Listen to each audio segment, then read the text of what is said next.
Hello everyone, welcome back to എജുവാല 2.0. +2 അക്കൗണ്ടൻസിയിലെ computerised accounting കുട്ടികൾക്ക് വേണ്ടിയിട്ട് ഇമ്പോർട്ടൻ്റ് ആയിട്ടുള്ളൊരു വീഡിയോ ആണിത്. നിങ്ങളിത് മാത്രം കണ്ടാൽ മതി. ഇന്ന് ഒരു അരമണിക്കൂർ ഒന്ന് ശ്രദ്ധിച്ചിരുന്നു ഒന്നുകൊണ്ട് വേഗം പഠിച്ചു കഴിഞ്ഞാൽ ക്വസ്റ്റ്യൻ വിത്ത് ആൻസർ നിങ്ങൾക്ക് ആൻസർ കിട്ടും. അപ്പോൾ ഓരോന്നും ക്വസ്റ്റ്യൻ എന്താണ്, ആൻസർ എന്താണെന്ന് പഠിക്കുക. ആവശ്യമുള്ളത് മാത്രമേ ഉള്ളൂ. നമുക്ക് 1ാമത്തെ പാഠം മുതൽ 5ാമത്തെ പാഠം വരെയാണുള്ളത് കമ്പ്യൂട്ടറൈസ്ഡ് അക്കൗണ്ടിങ് കുട്ടികൾക്ക്. അപ്പോൾ നമ്മൾ ഓർഡർ വൈസിൽ തന്നെയാണ് നമ്മൾ പോകുന്നത്. നമുക്ക് ബാക്കിൽ നിന്ന് വരാം. ബാക്കിൽ നിന്ന് വരുമ്പോൾ നമ്മൾ ചാപ്റ്റർ 5 ആണ് ആദ്യം പഠിക്കാൻ പോകുന്നത്. പിന്നെ ചാപ്റ്റർ 4, ചാപ്റ്റർ 3 അങ്ങനെ. ഇവിടെ നമ്മൾ ആദ്യം 3 മാർക്കിൻ്റെ കുറച്ച് ക്വസ്റ്റ്യൻസ് പഠിച്ചു കഴിഞ്ഞാൽ നമുക്ക് അതിന് 2 മാർക്ക് ആയാലും നമുക്ക് എഴുതാൻ കിട്ടും. ഫസ്റ്റ് നിങ്ങൾ നോക്കേണ്ടത് ഏറ്റവും ആദ്യം ഏതെങ്കിലും 5 ഫീച്ചേഴ്സ് ഓഫ് അക്കൗണ്ടിങ് സോഫ്റ്റ്വെയർ ന്യൂകാർട്ടിനെ കുറിച്ച് പഠിക്കുക. GNU കാർട്ടിനെ കുറിച്ച് പഠിക്കാം. ഏതൊക്കെയാണ്? ഒരു free and open software accounting system ആണ്. ഇത് ഡബിൾ എൻട്രി ബുക്ക് കീപ്പിംഗ് ആണ്. Financial reports like ledger, trial balance എല്ലാം നമുക്കിതിലുണ്ടാവും. Important export of spreadsheet possible ആണ്. പാസ്വേഡ് സെക്യൂരിറ്റി, ഡാറ്റ ഓഡിറ്റ് എല്ലാം ഇതിൽ പ്രൊവൈഡ് ചെയ്യുന്നുണ്ട്. സോഴ്സ് ഡോക്യുമെൻ്റ് നമുക്ക് അറ്റാച്ച് ചെയ്ത് വെക്കാനായിട്ട് സാധിക്കും. പിന്നീട് നമ്മൾ നോക്കേണ്ടത് നിങ്ങൾക്ക് അറിയാമെന്ന് വിചാരിക്കുന്നു, നമ്മൾ എങ്ങനെയാണ് ഓർഗനൈസേഷൻ ക്രിയേറ്റ് ചെയ്യാന്നുള്ളതിൻ്റെ പ്രൊസീജിയർ ഒന്ന് അറിഞ്ഞിരിക്കുക. അത് ചാൻസസ് കുറവാണ് എങ്കിലും ചെറുതായിട്ടൊന്നും അറിയാം. അപ്പോൾ ആ ക്രിയേറ്റിന് അഡ്മിൻ നമ്മൾ ആദ്യം ക്രിയേറ്റ് ന്യൂ ഓർഗനൈസേഷൻ നെയിമും അതുപോലെ തന്നെ അക്കൗണ്ടിങ് ഫിനാൻഷ്യൽ ഇയർ ഒക്കെ കൊടുക്കണം. ക്രിയേറ്റ് അഡ്മിൻ്റെ യൂസർ നെയിമും പാസ്വേഡൊക്കെ കൊടുക്കുക. ഓർഗനൈസേഷൻ പർട്ടിക്കുലേഴ്സിൽ സേവ് ചെയ്യുക. ക്ലിക്ക് സേവ് ഓപ്ഷൻ ഞെക്കുക. ഇത്രയും നാലെണ്ണം ചെയ്താലാണ് നമുക്ക് അവിടെ ഓർഗനൈസേഷൻ ക്രിയേറ്റ് ചെയ്യാനായിട്ട് പറ്റുള്ളൂ. അപ്പോൾ ഓർഗനൈസേഷൻ ക്രിയേറ്റ് ചെയ്യേണ്ടത് പഠിക്കുക, ഫീച്ചേഴ്സ് പഠിക്കുക. പിന്നെ പഠിക്കേണ്ട ഇമ്പോർട്ടൻ്റ് ആയതാണ് ഇത്. ഈ ഒരു ടേബിൾ നിങ്ങൾ വളരെ ഇമ്പോർട്ടൻ്റ് ആയി പഠിക്കുക. ഇതിൻ്റെ എക്സ്പ്ലനേഷൻ അല്ല, അതായത് any vouchers used in GNU Carta. അതായത് 5 വൗച്ചേഴ്സാണ് ചോദിച്ചിരിക്കുന്നത്. പക്ഷേ ഇത് നമ്മളെല്ലാം ഒരുവിധം എല്ലാ വൗച്ചേഴ്സ് എഴുതിയിട്ടുണ്ട്. റിസീപ്റ്റ് വൗച്ചർ F4 ആണ്, പേയ്മെൻറ്റ് F5 ആണ്, സെയിൽസ് F6 ആണ്, പർച്ചേസ് F7 ആണ്, കോൺട്രാ F8 ആണ്, ജേണൽ F9 ആണ്, സെയിൽസ് റിട്ടേൺ Ctrl+1 ആണ്, പർച്ചേസ് റിട്ടേൺ Ctrl+2 ആണ്, ക്രെഡിറ്റ് നോട്ട് +3 ആണ്, ഡെബിറ്റ് നോട്ട് +4 ആണ്. ഇത് എന്തിനാണ് യൂസ് ചെയ്യുന്നതെന്നുണ്ട്. നമുക്ക് റിസീപ്റ്റ് എന്ന് വെച്ചാൽ റിസീപ്റ്റുകൾ എഴുതാൻ, പേയ്മെൻറ്റ് എന്ന് വെച്ചാൽ പേയ്മെൻറ്റുകൾ എഴുതാൻ നമുക്കറിയാമെന്ന് വിചാരിക്കുന്നു. അപ്പോൾ ഈ ഒരു ടേബിൾ നിങ്ങൾ ആദ്യം എത്രയും വേഗം ഈ ടേബിൾ ഒന്ന് പഠിച്ചു വയ്ക്കുക. നമുക്ക് 4 മാർക്ക് 5 മാർക്കാണ് കേട്ടോ. പിന്നീട് നമ്മളോട് എക്സ്പ്ലെയിൻ ദ യൂസിങ് ഓഫ്. അപ്പോൾ ഈ ഒരു ടേബിൾ പഠിച്ചു വെച്ചാൽ തന്നെ കണ്ടില്ലേ, receipt voucher, payment voucher, contra voucher എന്തിനാണ് യൂസ് ചെയ്യുന്നത് നമുക്ക് എഴുതാൻ കിട്ടും. അതിൻ്റെ ഷോർട്ട് കട്ട് കീസും കിട്ടും. പിന്നീട് അഗെയിൻ 3 ഫീച്ചേഴ്സ്, നമ്മൾ നേരത്തെ പറഞ്ഞ അതേ ഫീച്ചേഴ്സ് തന്നെ പഠിക്കുക. പിന്നെ അക്കൗണ്ടിങ് ഗ്രൂപ്പുകൾ നിങ്ങൾ അറിയണം. Cash in hand current asset ആണ്, മിഷനറി ഫിക്സ്ഡ് അസറ്റ് ആണ്. അതൊക്കെ നമ്മൾ +1 പഠിച്ചിട്ടുള്ളതാണ് കേട്ടോ. പിന്നെ എങ്ങനെയാണ് ഒരു ലെഡ്ജർ അക്കൗണ്ട് ഡിലീറ്റ് ആക്കുക. മാസ്റ്ററിൽ എഡിറ്റിൽ പോയി സെലക്ട് ചെയ്തിട്ട് ഡിലീറ്റിൽ യെസ് കൊടുത്താൽ മതി കേട്ടോ. അത് വലിയ ഇമ്പോർട്ടൻ്റ് അല്ല. പിന്നെ നമുക്ക് കോൺട്രാ ഏതാണ്, അതുപോലെ തന്നെ എന്താ പറയുക, കോൺട്രാ എൻട്രി ഏതിലാണ്, F4 ആണ് വരിക, പർച്ചേസ് വൗച്ചർ ഏതാണ്, അതൊക്കെയാണ് പിന്നീട് 1 മാർക്കിന് നമുക്ക് ചോദിക്കാവുന്ന ക്വസ്റ്റ്യൻസ്. ഇതിൽ ഫസ്റ്റ് ഒരു ചോദ്യം കിടക്കുന്നുണ്ട്, ഏതെങ്കിലും 2 ഡീഫോൾട്ട് ലെഡ്ജേഴ്സ് ഇൻ GNU കാർട്ട്. ഏതൊക്കെയാണ്? Closing stock, opening stock, P&L account, അതുപോലെ income and expenditure account, stock at the beginning. പിന്നെ അക്കൗണ്ടിങ് സോഫ്റ്റ്വെയറിൻ്റെ ലെഡ്ജറിലെ ക്യാഷ് ഇതിലെ വരിക കറണ്ട് അസറ്റിൽ. Identify the group under the depreciation account is created. Indirect expenses, depreciation indirect എക്സ്പെൻസസിലാണ് വരിക. Which one of the following free and open software ഏതാ? GNU കാർട്ടയാണ്. Then suitable watch out user for payment of cash or cheque. ഏതാണത്? Payment voucher ആണ്. Then which of the following voucher is used to make rectification of entries. ഏതാ? Journal voucher. അപ്പോൾ journal വൗച്ചറിൽ നമ്മൾ എന്തൊക്കെ ചെയ്താ? ഒന്നെങ്കിൽ റെക്ടിഫിക്കേഷൻ ഓഫ് എൻട്രീസ് ചെയ്തും, അതല്ല എങ്കിൽ നമ്മൾ മിഷനറി ഒക്കെ പർച്ചേസ് ചെയ്തു എന്ന് പറഞ്ഞു കഴിഞ്ഞാൽ നമ്മൾ എഴുതേണ്ടത് റെക്ടിഫിക്കേഷൻ എൻട്രിയിലാണ് കേട്ടോ, നമ്മുടെ ജേണലിലാണ്. അപ്പോൾ ഇത്രയും മെയിൻ ആയിട്ടുള്ള കാര്യങ്ങൾ 5ാം പാഠത്തിൽ നിന്ന് പഠിക്കാം. പിന്നീട് നമ്മൾ 4ാം പാഠത്തിലേക്ക് വരികയാണ്. 4ാം പാഠത്തിൽ നമുക്ക് ചാർട്ടിനെ കുറിച്ചിട്ടുള്ള പാഠമാണ്. സ്പ്രെഡ്ഷീറ്റിൽ നമ്മൾ ചാർട്ടുകൾ എങ്ങനെയാണ് യൂസ് ചെയ്യുന്നത്. അതിൽ ഏറ്റവും ആദ്യം നിങ്ങൾ പഠിക്കേണ്ടത് ചാർട്ടിൻ്റെ അഡ്വാൻറ്റേജസ് ആണ്. അപ്പോൾ നമുക്ക് ബാക്കിൽ നിന്ന് തന്നെ തുടങ്ങാം. ഏറ്റവും ബാക്കിലുള്ള ക്വസ്റ്റ്യൻസിൽ നിന്ന് നോക്കാം. അതായത് what are the different types of charts. ഏതൊക്കെയാണ്? Column chart, bar chart, line chart, pie chart, area chart, scatter diagram ഒക്കെ നമ്മൾ പഠിച്ചില്ലേ കഴിഞ്ഞ വർഷം. അതൊക്കെയാണ് ഡിഫറെൻറ്റ് ടൈപ്സ് ഓഫ് ചാർട്ട് ചോദിച്ചു കഴിഞ്ഞാൽ എഴുതാം. പിന്നെ ചാർട്ടിൻ്റെ ഏരിയകൾ, അതായത് എലമെന്റ്സ് ഓഫ് എ ചാർട്ട് പഠിക്കുക. Chart area, data points. Chart area എന്ന് വെച്ചാൽ എന്താ? Entire area chart which include labels, അതായത് ചാർട്ട് വന്നിരിക്കുന്ന ആ ഒരു ഏരിയനെയാണ് ചാർട്ട് ഏരിയ എന്ന് പറയാം. ഡാറ്റ പോയിന്റ് എന്ന് വെച്ചാൽ ഇൻഡിവിജ്വൽ വാല്യൂ പ്ലോട്ട് ചെയ്തതിനാണ് ഡാറ്റ പോയിന്റ്സ് എന്ന് പറയാം. ലെജൻഡ് എന്ന് വെച്ചാൽ ഇൻഡിക്കേറ്റർ ചെയ്യുന്നത്, ഈ ഡാറ്റനെ നമ്മൾ ഇൻഡിക്കേറ്റ് ചെയ്യുന്ന ഭാഗമാണ് ലെജൻഡ്. പിന്നെ പ്ലോട്ടിങ് എങ്ങനെ ചെയ്യാം, ഡാറ്റ എൻട്രി എങ്ങനെ ചെയ്യാം, എങ്ങനെയാണ് ചാർട്ട് ലിബർലോഫീസ് കാൽക്കിൽ ഇൻക്ലൂഡ് ചെയ്യാന്നുള്ളതിൻ്റെ പാത്ത്. ഓപ്പൺ ലിബർലോഫീസ് കാൽക്ക്, അതിൽ data entry, data selection, plot chart, അങ്ങനെ ആ ഒരു പാത്ത് വഴി പോവാം. ഓക്കെ, എലമെന്റ്സ് ഓഫ് ചാർട്ട് പഠിക്കണം കേട്ടോ, വളരെ ഇമ്പോർട്ടൻ്റ് ആണ്. പിന്നീട് നമുക്കൊരു ചാർട്ട് തന്നിട്ടുണ്ട്, അതിന് ഏത് ചാർട്ടാണ്? കോളം ചാർട്ടാണ് അതിൻ്റെ ഇമ്പോർട്ടൻസ്. ദെൻ നമുക്ക് ഇമ്പോർട്ടൻ്റ് ആയിട്ട് നോക്കാനുള്ളത് advantages of charts and graphs. വളരെ ഇമ്പോർട്ടൻ്റ് ആണ്.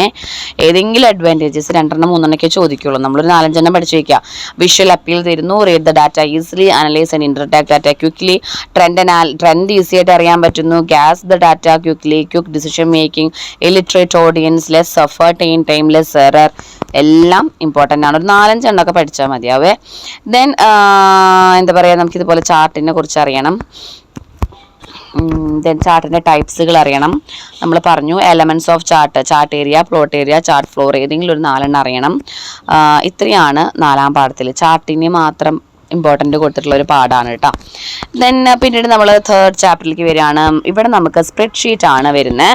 ഇവിടെ ആദ്യം നിങ്ങൾ പഠിക്കേണ്ടത് any payroll components, earnings and deductions. നമ്മൾ പേറോളിൽ എഴുതുന്ന ഏണിങ്സുകളും ഡിഡക്ഷൻസും ഏതൊക്കെയാണ്? ഏണിങ്സ് എന്ന് പറയുമ്പോൾ ബേസിക് പേ, ഗ്രോസ് പേ, ഡിയർനെസ് അലവൻസ്, HRA, DP അതൊക്കെ വരും. അതിൽ നമ്മൾ കുറയ്ക്കുന്നത് ഏതൊക്കെയാണ്?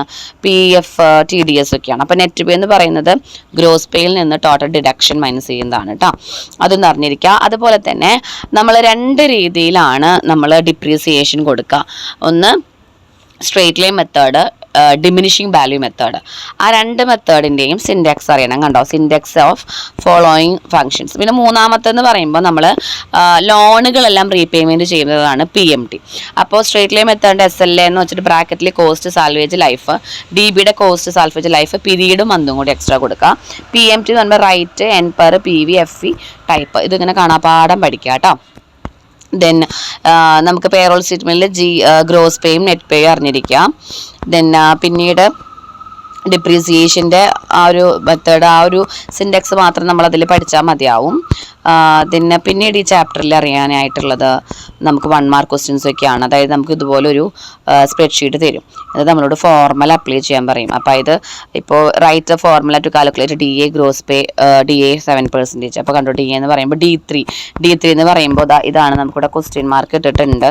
ആ ക്വസ്റ്റ്യൻ മാർക്ക് ഇട്ടതിൽ കണ്ടോ, ക്വസ്റ്റ്യൻ മാർക്ക് അതിൽ D3 = C3 × %. C3 എന്ന് പറയുന്നത് നമ്മുടെ സെൽ അഡ്രസ്സാണ്. സെൽ അഡ്രസ്സ് ക്ലിക്ക് ചെയ്തിട്ട് വേണം % നമ്മൾ ഇടാനായിട്ട്. അപ്പോൾ അത്രയും അത് നോക്കുക. ദെൻ നെറ്റ് പേ എന്ന് പറയുന്നത് ഗ്രോസ് പേയിൽ നിന്ന് ടോട്ടൽ ഡിഡക്ഷൻ കൊടുക്കുന്നതാണ്. നമ്മൾ ഓൾറെഡി അത് പറഞ്ഞു കഴിഞ്ഞു, 1 മാർക്കിന് ചോദിക്കാം. പിന്നെ പേറോൾ സ്റ്റേറ്റ്മെൻറ്റ് ഉപയോഗിക്കുന്ന കമ്പോണൻറ്റ് DB ആണ്. ദെൻ ഡിഡക്ഷൻസ് ഏതൊക്കെയാണ്? PF ആണ് ഡിഡക്ട് ചെയ്യുക. ഇത്രയും കാര്യങ്ങൾ ഈ പാഠത്തിൽ നിന്ന് പഠിക്കാം. ഓക്കെ, വളരെ ഇമ്പോർട്ടൻ്റ് ആയത് മാത്രമേ പറഞ്ഞു പോകുന്നുള്ളൂ കേട്ടോ. നെക്സ്റ്റ് ചാപ്റ്റർ എന്ന് പറയുന്നത് നമുക്ക് സെക്കൻഡ് ചാപ്റ്ററാണ്. സെക്കൻഡ് ചാപ്റ്ററിൽ ഒരുപാട് കാര്യങ്ങളുണ്ട്. കാരണം സെക്കൻഡ് ചാപ്റ്ററിൽ നമുക്ക് ഫങ്ഷൻസ് എല്ലാം വരുന്ന നമ്മുടെ സെല്ലിൻ്റെയും ഒരുപാട് ഡേറ്റ് ആൻഡ് ടൈം ഫങ്ഷൻസ് ഒക്കെയാണ് ഈ പാഠത്തിൽ വരുന്നത്. ഈ പാഠം നമുക്ക് ഓണപരീക്ഷയ്ക്ക് ഉണ്ടാകുന്നതാണ്. സ്പ്രെഡ്ഷീറ്റിൻ്റെ തുടക്കമാണ്. സ്പ്രെഡ്ഷീറ്റിൻ്റെ തുടക്കം, സ്പ്രെഡ്ഷീറ്റിലെ റേഞ്ചുകൾ, അതുപോലെ സ്പ്രെഡ്ഷീറ്റിൽ നമ്മൾ യൂസ് ചെയ്യുന്ന മാത്തമാറ്റിക്കൽ ഫങ്ഷൻസ്, അതുപോലെ തന്നെ statistical functions, date and time functions ഒക്കെയാണ് ഇതിന് പഠിക്കേണ്ടത്. അപ്പോൾ ഇവിടെ ഇതാ കണ്ടീഷൻ ഫങ്ഷൻസ് ഏതൊക്കെയാണെന്നാണ് ചോദിച്ചിരിക്കുന്നത്. Briefly explain any 2 logical functions in LibreOffice Calc. LibreOffice Calc എന്ന് പറയുന്നതാണ് നമ്മുടെ സ്പ്രെഡ്ഷീറ്റ്. അതിൽ 3 ലോജിക്കൽ ഫങ്ഷൻസ് ആണുള്ളത്. ഇഫ് എന്ന് വെച്ചാൽ എന്തിനാണ്? നമുക്ക് ഇഫിൽ ട്രൂ ഓർ ഫോൾസ് ആണോ എന്ന് അറിയണം. അതിൻ്റെ സിൻഡെക്സ് പഠിക്കാം. ഇഫ് ബ്രാക്കറ്റിൽ test then value otherwise value എന്ന് പറഞ്ഞിട്ട് കൊടുക്കുക. നെക്സ്റ്റ് ഇഫ് എന്തിനാണ്? ഒരു കണ്ടീഷൻ അതല്ല എങ്കിൽ അടുത്ത കണ്ടീഷൻ കണ്ടു ചെയ്യാം. ആൻഡ് എന്ന് പറയുന്നത് എന്താണ്? നമുക്ക് ഒരുമിപ്പിക്കാനുള്ളതാണ്. ട്രൂ എന്ന് പറയുന്നത് നമുക്ക് ട്രൂ ചെയ്യാനുള്ളതാണ്. ദെൻ മാത്തമെറ്റിക്കൽ ഫങ്ഷൻസ് എന്ന് പറയുമ്പോൾ നമുക്ക് സം ഉണ്ട്, സം ഇഫ് ഉണ്ട്, റൗണ്ട് ഉണ്ട്, റൗണ്ട് അപ്പ് ഉണ്ട്, റൗണ്ട് ഡൗൺ ഉണ്ട്. അതിൻ്റെ ഒക്കെ സിൻഡെക്സുകൾ പഠിക്കുക. സമ്മിൻ്റെയും സം ഇഫിൻ്റെ ഒക്കെ സിൻഡെക്സുകൾ പഠിക്കുക. ദെൻ എന്താണ് കോൺകാറ്റിനേറ്റ് ആൻഡ് കൗണ്ടേബിൾ ഒക്കെ, ഇതെല്ലാം നമ്മളെ ഫങ്ഷൻസ് ആണ്. അപ്പോൾ ഓരോ ഫങ്ഷൻസുകളും എന്തിനു യൂസ് ചെയ്യുന്നു, പർപ്പസ് എന്താണ്, ഇതാണ് ഈ പാഠത്തിൽ നിന്ന് പഠിക്കേണ്ടത്. ഇപ്പോൾ ഡേറ്റ് ആൻഡ് ടൈം ഫംഗ്ഷനിലുള്ളതാണ് ടുഡേ എന്ന് പറഞ്ഞ ഫംഗ്ഷൻ, അത് ഡേറ്റ് അറിയാനേ. കൗണ്ട് ബ്ലാങ്ക് എന്തിനാണ്, എം ടി സെല്ലുകൾ അറിയാൻ വേണ്ടിയിട്ട്. സം ഓഫ് വാല്യൂസ് അറിയാനേ. Then briefly explain commonly used text function. Text ഫംഗ്ഷനുകളിൽ ഏതെങ്കിലും, ടെക്സ്റ്റ് കോൺകാറ്റിനേറ്റ്.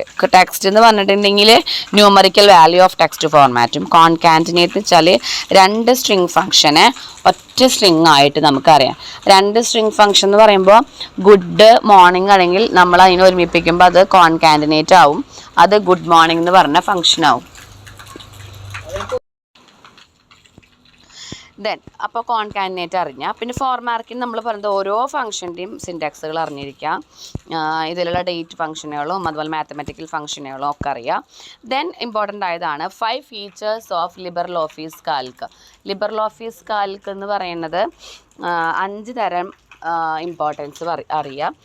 ഈസി കാൽക്കുലേഷൻ ആണ്, പിന്നെ വാട്ട് ഇഫ് കാൽക്കുലേഷൻ നടക്കും, surveys database, arranging data, dynamic ചാർട്ടുകളെല്ലാം പ്രൊവൈഡ് ചെയ്യുന്നുണ്ട്. ദെൻ അപ്പോൾ ഇമ്പോർട്ടൻസ് അത്രയായി. പിന്നെ നമ്മൾ പറഞ്ഞ അതേ ഫംഗ്ഷനുകൾ തന്നെയാണ്, date and time functions, mathematical functions, statistical functions ഒക്കെയാണ് 2ാം പാഠത്തിലുള്ളത്. ഇത്രയും നമ്മൾ 2nd ചാപ്റ്ററിൽ പഠിക്കുക. ദെൻ ഫസ്റ്റ് ചാപ്റ്ററിൽ നമ്മൾ പഠിക്കേണ്ടതായിട്ടുള്ളത് CISൻ്റെ ഇമ്പോർട്ടൻസും ഫീച്ചേഴ്സും ഒക്കെ ഉള്ളൂ കേട്ടോ. അപ്പോൾ 2nd ചാപ്റ്റർ ഈസ് ഓവർ. അപ്പോൾ അതും കൂടി നമുക്കൊന്ന് ടച്ച് ചെയ്ത് നോക്കി നോക്കാം. Advantages of computerised accounting system ഏതാണ്, ടൈംലി ജനറേഷൻ ആണ്, efficient in recording, save time and money, confidentiality ഉണ്ടാവും, ഡോക്യുമെൻ്റ് എല്ലാം പ്രിപ്പയർ ചെയ്യാൻ പറ്റും, ട്രാൻസ്പെറൻറ്റി ഉണ്ടാവും, എക്യുറേറ്റ് ആൻഡ് അപ്ഡേറ്റഡ് ഇൻഫോർമേഷൻ ആയിരിക്കും. അതാണ് ഫീച്ചേഴ്സ് സിമ്പിൾ ആൻഡ് ഇൻഗ്രേറ്റഡ് ആണ്, അക്യുറസി ആണ്, സ്കാലബിലിറ്റി ഉണ്ട്, റിലയബിലിറ്റി ഉണ്ട്. പിന്നെ കോഡുകളെ കുറിച്ച് പഠിക്കണം. 3 തരം ടൈപ്സ് ഓഫ് കോഡുകൾ ഏതൊക്കെയാണ്, sequential, block and mnemonic code. Sequential എന്ന് പറയുമ്പോൾ നമുക്ക് എക്സാമ്പിൾ ഏതെങ്കിലും നമുക്ക് എക്സാമ്പിൾ തന്നിട്ട് അറിയാൻ പറ്റുന്ന, ഇപ്പോൾ ഇപ്പോൾ name of railway station QLN കൊല്ലമാണ്, അപ്പോൾ അത് ന്യൂമോണിക് കോഡായി. തൃശ്ശൂരിന് നമ്മൾ TCR ഇട്ടു, അപ്പോൾ അതെന്തായി, ന്യൂമോണിക് കോഡ് തന്നെയായി. ബ്ലോക്ക് കോഡ് എന്ന് വെച്ചാൽ നമുക്ക് ഓരോ ബ്ലോക്ക് നമ്പേഴ്സ് കൊടുക്കേണ്ടതാണ് ബ്ലോക്ക് കോഡുകൾ. Then four components of computerised accounting system നോക്കാം, data, procedure, hardware and software. Then അത് കഴിഞ്ഞാൽ നമ്മൾ ഇമ്പോർട്ടൻസും ന്യൂമോണിക്കൽ കോഡും. ഇത്ര മാത്രമേ ഫസ്റ്റ് ചാപ്റ്ററിലുള്ളൂ. മെയിനായിട്ട് ഫീച്ചേഴ്സ്, അഡ്വാൻറ്റേജസ് ആണ് അറിയേണ്ടത്, പിന്നെ 3 തരം കോഡുകൾ, അതിൻ്റെ എക്സാമ്പിളുകൾ. ഇത്രയും അറിഞ്ഞു കഴിഞ്ഞാൽ നമ്മൾ ഫസ്റ്റ് ചാപ്റ്റർ കഴിഞ്ഞു. അപ്പോൾ കമ്പ്യൂട്ടറൈസ്ഡ് അക്കൗണ്ടിംഗ് സിസ്റ്റം എന്ന് പറഞ്ഞാൽ നമ്മൾ ഇമ്പോർട്ടൻ്റ് ആയിട്ട് പഠിക്കേണ്ട 5 പാഠത്തിൽ നിന്നുള്ള ഈ ഒരു ക്വസ്റ്റ്യൻ ആൻസേഴ്സ്, ഈ ഒരു PDF വെച്ചിട്ടുള്ള ക്വസ്റ്റ്യൻ ആൻസേഴ്സ് നിങ്ങൾ നോക്കിയാൽ മതി. ഓക്കെ, അപ്പോൾ നമുക്ക് വീഡിയോ ഹെൽപ്ഫുൾ ആയെന്ന് നിങ്ങൾക്ക് ഹെൽപ്ഫുൾ ആയെന്ന് മിസ്സിന് വിചാരിക്കുന്നു. ഹോപ്പ്ഫുൾ അങ്ങനെയാണ് എങ്കിൽ നിങ്ങൾ എന്ത് ചെയ്യുക, ലൈക്ക് ചെയ്യുക, ഷെയർ ചെയ്യുക, സബ്സ്ക്രൈബ് ചെയ്യുക, മാക്സിമം സപ്പോർട്ട് ചെയ്യുക, നിങ്ങളുടെ ഫ്രണ്ട്സിനൊക്കെ ഒന്ന് അയച്ചു കൊടുക്കുക കേട്ടോ. Okay dear students, thank you so much.